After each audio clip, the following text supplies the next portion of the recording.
De l'héroïsme pour commencer notre tour de web de cette semaine. À tout juste 25 ans, Sakina Haruna a réussi à sauver la vie de 5 personnes de la noyade sur le fleuve Okpara. C'est Déman Radio qui rapporte l'information sur son site web. Selon la radio, ce sont les cris de détresse des passagers d'une barque renversée sur le fleuve Aoria, commune de Tchaourou, qui ont poussé la jeune femme à se jeter à l'eau.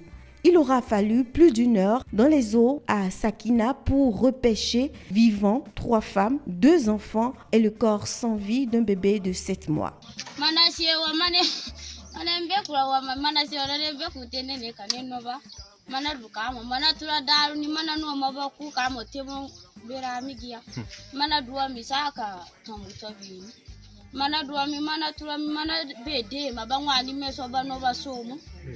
Mana go gaba mana gawa mana kanda dante mini usino dante ngolo moneto mana da mana bigo ngami mono baso mo wolo mana turo suana wiboki mana turo no banino mana mandra ye gawa mana kabena minasini.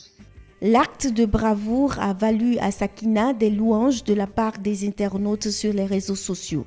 Dans leurs commentaires, ils demandent des hommages officiels à l'héroïne. Le message est parvenu à la ministre des Affaires sociales qui a aussitôt réagi.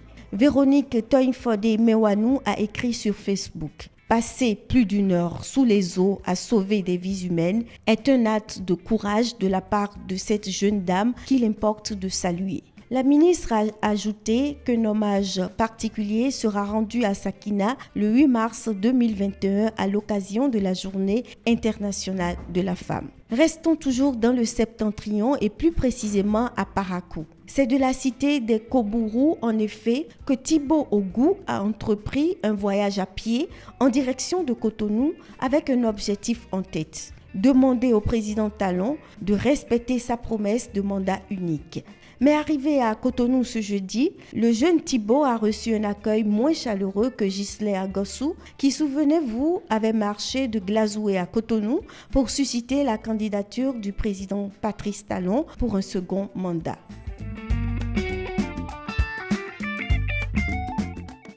Hors des frontières du Bénin, Google a créé la polémique en début de semaine. L'entreprise américaine a annoncé qu'elle va indiquer dans les résultats de son moteur de recherche les boutiques et commerces tenus par les Afro-Américains.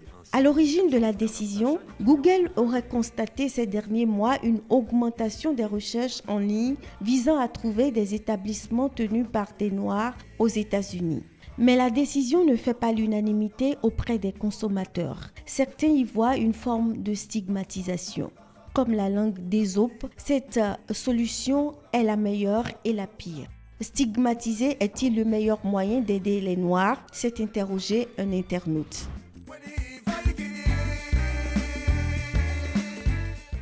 Enfin, nouvel épisode dans la guerre froide qui oppose les États-Unis à la Chine autour de l'application TikTok. Après avoir menacé de bannir l'application du sol américain, Donald Trump s'est personnellement impliqué pour une vente de TikTok à Microsoft.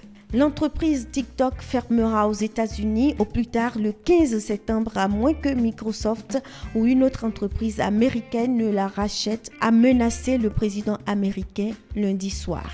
L'opération n'est pas encore conclue. Mais selon les experts, le concepteur chinois n'a plus vraiment d'autre choix s'il tient à conserver ses activités aux États-Unis.